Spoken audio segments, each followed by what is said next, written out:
Bonjour à tous et bienvenue pour cette nouvelle vidéo sur le jeu de la carte. On va continuer donc sur le jeu de la carte en flanc et on va examiner quelque chose aujourd'hui qui est assez basique dans son principe mais qui est pourtant parfois très délicat dans la pratique. Vous avez certainement entendu parler de la règle honneur sur honneur. Bon, donc vous êtes en second, votre adversaire qui joue en premier, soit du mort, soit de sa main, vous présente un honneur. Est-ce que vous avez un honneur plus gros, vous êtes en second. Est-ce qu'il faut courir ou est-ce qu'il ne faut pas courir? Ça peut être très compliqué, vous allez voir, et même dans certains cas, on voit des grands champions prendre la mauvaise décision là-dessus. Alors, évidemment, ce qui est important, c'est de comprendre. Il ne s'agit pas d'aller apprendre des règles par cœur, parce que vous allez voir qu'elles ont beaucoup d'exceptions. Donc il faut essayer de comprendre exactement ce qui se passe. Alors, on va commencer par donc un exemple tout bête. Au mort, il y a la dame troisième, vous êtes derrière avec le roi troisième, et l'adversaire présente la dame. Voilà. Alors, ce qu'il faut vous dire, c'est que, a priori, si le déclarant possède As, Valet, 10, 3e, 4e, 5e, autant qu'il veut, c'est condamné. C'est-à-dire que, de toute façon, quoi que vous fassiez, vous ne ferez pas votre roi. Et vous allez vous faire prendre, et le déclarant fera toute l'élevée dans la couleur. Bon, donc c'est pas passionnant. Donc pour que ça ait un petit intérêt, il faut que votre partenaire ait quelque chose. Alors, on va partir du principe que le déclarant n'est pas complètement fou, mais il peut très bien avoir quelque chose sans le 10 par exemple. C'est-à-dire on pourrait imaginer qu'il est As-Valet 9-8 par exemple. Bon, alors qu'est-ce qui va se passer si vous laissez filer la dame? Le déclarant va laisser filer, il va faire la levée avec la dame, il va rejouer petit pour son valet, il va tirer l'as, et tout va tomber. Alors que comme votre partenaire a le 10 troisième, vous voyez bien que si vous aviez couvert la dame avec le roi, il aurait pris de l'as. Donc, il a son valet qui est bon, mais maintenant, votre partenaire accroche la couleur avec son 10. D'accord? Alors, on pourrait même imaginer d'ailleurs qu'il ait une cinquième carte, vous voyez? Et que votre partenaire possède, au départ, le 10 second. Là encore, si vous laissez la dame se faire, le déclarant n'a pas d'autre choix que de rejouer petit pour le valet, et il va faire toute l'élevée. Alors que si vous couvrez la dame avec le roi pris de l'as, votre partenaire met un petit. Alors évidemment, quand on voit les 4 jeux, on voit bien que s'il tire le valet, il va manger le 10. Mais lui, le déclarant, il n'a pas vu les 4 jeux. Donc qu'est-ce qu'il va souvent faire, puisque son but est de faire toute l'élevée de la couleur? C'est remonter au mort et faire l'impasse au 10, en espérant qu'il soit chez vous. Donc en tout cas, ce qui est sûr, c'est que la seule chance que vous ayez de faire une levée dans cette couleur-là, c'est de couvrir la dame du roi. En gros, qu'est-ce qu'il faut se dire? Mon roi, il est mort. Voilà, il va se faire prendre. Mais qu'au moins, il entraîne la dame dans la tombe avec lui. Parce que comme ça, il y a un petit espoir qu'il y ait une promotion, si vous voulez, d'une carte intermédiaire dans notre camp. D'accord? Alors, c'est ça qui est important, vous allez voir, c'est la promotion de cette carte intermédiaire dans notre camp. Je vous présente un autre exemple. Cette fois-ci, vous êtes devant le mort, et vous avez derrière vous, visible, As-Dame 18, 5e. Et le déclarant, alors on va changer de couleur, part du valet. D'accord? Donc là encore, il faut vous dire que votre roi, il est cuit. Il ne fera pas de levée. Il va forcément se faire manger. Donc, la carte qui devient intéressante, c'est le 9. Alors, si elle est chez le déclarant, quoi que vous fassiez, il fera toujours 5 levées de la couleur, ça n'a pas d'intérêt. Mais si le 9 est chez votre partenaire, et qu'il est 4e, à ce moment-là, vous allez voir, regardez. Voilà. Si sur le valet, donc le déclarant qui est lui, a le valet second, si le déclarant, donc quand il part du valet, si vous mettez un petit, il met un petit, votre partenaire met un petit. Il rejoue petit, le roi tombe, il prend de l'as, et puis il a encore la dame et le 10. Donc du coup, il a fait la levée du valet, de l'as, de la dame, du 10. 4 cartes. Donc les 4 petites cartes de votre partenaire se sont fait manger. Par contre, si vous couvrez le valet avec le roi, le déclarant prend de l'as, votre partenaire met un petit, et maintenant, regardez bien, il a la dame et le 10 qui sont bons, mais au 4e tour, c'est le 9 de votre partenaire qui accroche. Donc voilà, l'idée de base, c'est ça. Quand on fait honneur sur honneur, l'idée c'est de de libérer une carte intermédiaire dans notre camp. Alors, il est bien évident, on va imaginer que vous avez au mort dame, valet, 19. Vous êtes derrière avec le roi, ça n'a aucun sens de couvrir, vous voyez, puisque la carte intermédiaire que vous allez libérer, elle n'est pas chez vous, elle est au mort. Donc sur la dame, mettre le roi, ça n'a aucun sens. Oui, bon. Donc autant mettre petit en espérant que le déclarant possède l'as pas trop long. D'accord? Par exemple, s'il a l'as second, on sait jamais, bon, c'est vrai qu'il aurait fait un maniement peut-être un peu bizarre, mais enfin pourquoi pas. S'il a l'as second, vous voyez bien que si vous couvrez la dame avec votre roi, il prend de l'as et il fait les 4 levées.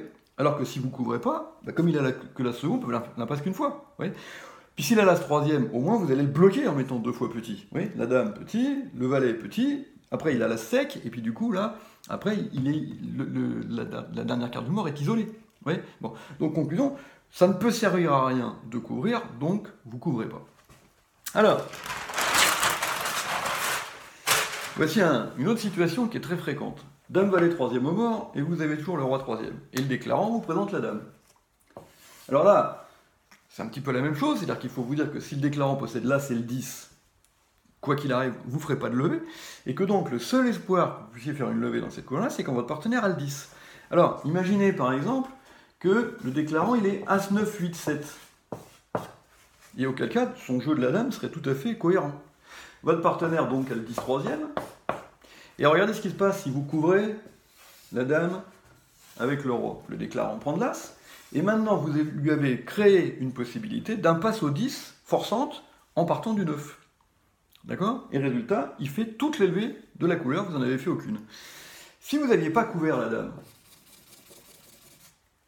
vous mettez un petit. Il met un petit. Votre partenaire met un petit. Et maintenant, regardez, qu'est-ce qu'il fait? S'il continue du valet, 7 fois vous couvrez du roi, il prend de l'as, et le 10 de votre partenaire est bon. Et puis s'il part pas du valet, mais qu'il part d'un petit, vous mettez un petit, et s'il met l'as, vous faites le roi, s'il met le 8, votre partenaire fait le 10. C'est-à-dire que dans tous les cas, vous avez réussi à sauver votre levée. D'accord? Alors, ça veut dire quoi? Ça veut dire que, en règle générale, alors attention, en règle générale, lorsque l'adversaire joue un honneur du mort, d'accord, il faut couvrir cet honneur s'il est isolé, et il ne faut pas le couvrir s'il est groupé, s'il y en a plusieurs. Ouais. Donc on a vu Dame Valet 19, là ça n'a aucun intérêt de couvrir, mais là quand il y a Dame Valet 3e par exemple, il ne faut pas couvrir le premier, mais il faut couvrir le second, ouais, dans l'hypothèse où votre partenaire aurait le 10. D'accord? Vous avez vu le principe? Bon. Alors, on continue. Alors à votre avis, le déclarant prend de la dame, qu'est-ce qu'il faut faire? Est-ce qu'il faut couvrir ou est-ce qu'il ne faut pas couvrir? Alors, bon. Là encore, si c'est le 10 si le 10 est chez le déclarant, il n'y a rien à faire, quoi qu'il arrive, votre adversaire fera toutes les levées de la couleur. Sauf dans un cas d'ailleurs, c'est, imaginez qu'il est dame 10 sec, et auquel cas, votre partenaire le 9 4e. Vous voyez que là, c'est mieux de couvrir, puisque sur la dame, vous mettez le roi, il prend de l'as, alors déjà il est bloqué, bon, et puis le 9 de votre partenaire va accrocher au tour suivant, d'accord? Et puis si par hasard, le déclarant, là encore, a fait un truc un peu bizarre, mais il y a plein de déclarants qui font cette erreur-là, de partir de la dame, 3e, alors qu'ils n'ont pas le 10, d'accord? Mais à ce moment-là, votre partenaire a le 10 3e, et là encore, vous voyez qu'en couvrant la dame avec le roi, vous libérez le 10 de votre partenaire. Donc, soit vous bloquez l'adversaire, s'il avait dame 10 sec, si la dame 10 3e ou 4e, c'est pareil, et puis si par hasard il est parti de la dame sans le 10, bon, ça serait une bêtise de sa part, on est d'accord, mais n'empêche qu'il y a beaucoup d'adversaires qui vont faire cette erreur. Donc il ne faut pas leur rendre le coup, si vous voulez, en ne couvrant pas du roi. Alors maintenant, comparez. Toujours pareil, le déclarant part de la dame, vous avez le roi 3e, et cette fois-ci il y a l'as 4e, il n'y a plus le valet, hein, vous avez vu la différence. Alors, on va partir du principe que le déclarant n'est pas complètement fou, c'est-à-dire qu'il n'a pas la dame blanche, oui, sinon il ne part pas de la dame, enfin, ou alors il joue au russe depuis moins de 5 minutes. Bon. Donc, s'il avait la dame blanche, il aurait joué petit vers sa dame, il n'y a aucune raison de jouer la dame en premier. Donc on va lui accorder un minimum de confiance, et on va partir du principe qu'il a le valet. Donc du coup, on se retrouve dans la même situation, par exemple, que tout à l'heure, où... Mais c'était à l'envers, vous voyez, c'est-à-dire que quand l'adversaire couvre la dame, vous voyez qu'il ne faut pas couvrir voilà, on va lui mettre le 9, hein, pardon. Il ne faut pas couvrir, parce que si vous couvrez la dame, le roi, l'as, il peut faire l'impasse au 10 de votre partenaire, il est comme ça. Par contre, si vous ne couvrez pas la dame, petit, petit, votre partenaire est petit, et vous voyez que là, maintenant, le déclarant est cuit, il est obligé de vous donner une levée, soit le roi, soit le 10. Alors, ça veut dire quoi? Ça veut dire qu'en général, quand le déclarant joue un honneur de sa main, hein, c'est plus compliqué, à ce moment-là, quand il y a 2 honneurs derrière vous, dont un plus gros, il faut couvrir, et que par contre, quand il n'y a qu'un seul honneur plus gros, on va imaginer que l'autre, celui qui manque, il est dans la main du déclarant, et que donc on est le cas des honneurs groupés. Et donc les honneurs groupés, il ne faut pas les couvrir. Vous voyez? Bon. Alors, surtout, n'apprenez pas tout ça par cœur, hein, parce que sinon, vous allez revoyer tout ça, réécouter cette vidéo, et puis, comme ça, vous pourrez un petit peu comprendre ce qui se passe. Bon, alors, je vais arrêter là cette première partie. Dans la deuxième partie, donc qui sera réservée aux abonnés, on va voir quelques cas particuliers, les exceptions, parce que vous allez voir qu'évidemment, il y en a beaucoup, et puis bien sûr, après, vous pourrez passer vos exercices. Voilà, à tout de suite.